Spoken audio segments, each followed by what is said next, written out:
Hello, everybody. Let's talk about getting rid of our fear tonight. I just wanted to hop on really quick and let you guys know, if you're learning a language, it can be scary sometimes, okay? So I went to study 4 years speech pathology, and so I have studied sound and all of those things, how it moves in the mouth, how we hear, and all of those great things, okay? I am also passionate about helping people pronounce words correctly in conversations, speaking with native speakers, whether it is English or Spanish. Okay, so I am currently learning Spanish with native speakers. Excuse me. You might hear my dogs in the back. So yeah, we are practicing together. I have created some groups with English speakers and Spanish speakers. And so we help correct each other. How awesome is that? And of course, it's free.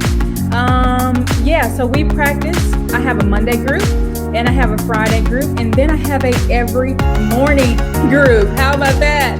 And so anyways, we practice, we help each other fill in the blanks in our sentences. We help each other add to our vocabulary, pronounce the words correctly, and we also encourage each other to keep going, because sometimes we find out that we are so discouraged and it's overflowing into our language life, right? So we want to first, if some of the things that I have noticed, if my house is messy, if my priorities are not straight, I am not going to be able to learn and have a safe environment and a flourishing environment for the languages I'm trying to learn, which I'm added on Chinese and German. And so when I found out that I'm doing what I'm supposed to do, keeping my house in order, making sure that I'm paying attention to my kids, and then my language comes in. Now, this is not for everybody, but I'm just saying for me, this is what helps me to tackle my language at full force. And then once I get into those language groups, I can focus on what I need to address. Am I being too scared to talk into groups more than 2 people? Am I just being too shy to even say a sentence and make a mistake? And so I have to realize that it's part of the journey, right? And then I'm just going to try again the next time, okay? It doesn't mean that I quit because I am stuck in the same place for 2 to 3 months. I just keep trying. I show up for the meetings. Even if I don't talk a lot, I'm still there listening to people and listening to them practice and make mistakes, right? We all make mistakes in all areas of our lives, and the language journey is no different, okay? It is the same. So guys, let me ask you something. Are you practicing with other people, or are you practicing by yourself? Because those are 2 different things. Some people are really motivated to practice by themselves, and so they are just fine. And I have been like that in the past, where I'm fine practicing by myself, but I have noticed lately that I'm going actually on the opposite end of the scale. I need people to practice with. And so this is why I have created those groups, so I can have people to talk to right there in that moment. They can correct me versus me having to write it down, look it up by myself, search for the answers and see how native speakers do it, because that takes a lot of work. And right now is time for me. I don't have the time to do that anymore, of just sitting down and looking up everything. I need to be able to manage my time correctly right now. I'm not saying that the people who study by themselves and take that time. I'm just saying for me right now, in the stage that I'm in life, I need somebody to tell me, like, right then and there, this is how you say it. And it sounds strange when you say it like this in this language, in Spanish or Chinese or German or whatever. And so that's just what I need. And so even when I'm speaking the other languages, which it's not perfect, I am still struggling on how to fit the other languages in over the summertime, it's easy for me to do it because I have free time. But right now, we are all playing in this pandemic. Mom, teacher, chef, janitor, and organizer, secretary, and all the above, right? So I am working on figuring out how to add those other languages in there because I have the time. I just need to manage it right. All right. So guys, what are you having trouble managing in your life right now to be able to get this language in your schedule so you can actually achieve your goals?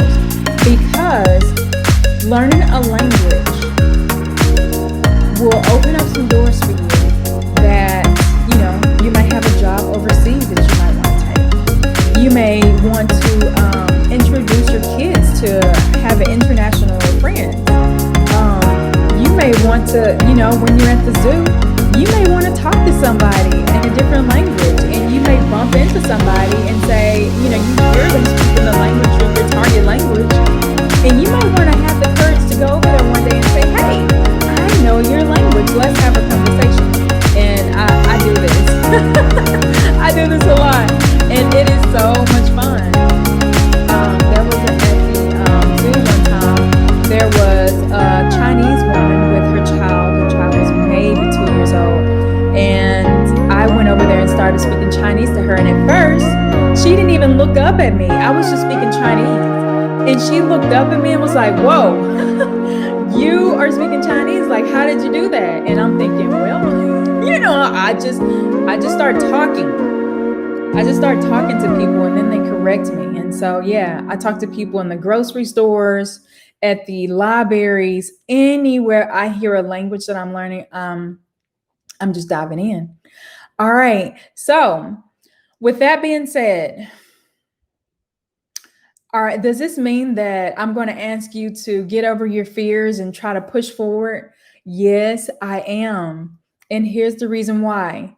I am going to ask you to do that because I think it will only make you better if you just go ahead and tackle your fears. Don't hide behind don't hide behind your cell phone. Don't turn the camera off when you're on the phone chatting and practicing with people. Turn the camera on and actually make a mistake. Look people in the face and say, you know what? I don't even know how to do this. How do you say, I'm not being nice today? How do I say this? And they will say, well, you know what? I've had the same problems too. Like, I'm trying to figure out how to say this to myself, because some people practice in the mirror by themselves, and then some teach, and then some teach their kids. So we start to find out that a lot of people are having the same issues when learning a language. So you're not by yourself at all. I'm here with you practicing. I created this YouTube channel so you can see the mistakes that I make, that you can see that I'm speaking to natives and I make mistakes and I allow them to correct me. At first, it did hurt. It did. But now I'm wanting natives to correct me. I just say it. Even if I know it's wrong, I say it and they will correct me. And how awesome is that? All right, guys. Well, you guys have a great night. Let me know if you talk to some native speakers. I want to hear about your experiences embarrassing yourself, okay? And just laugh it out. Okay. I'll talk to you guys later. Peace.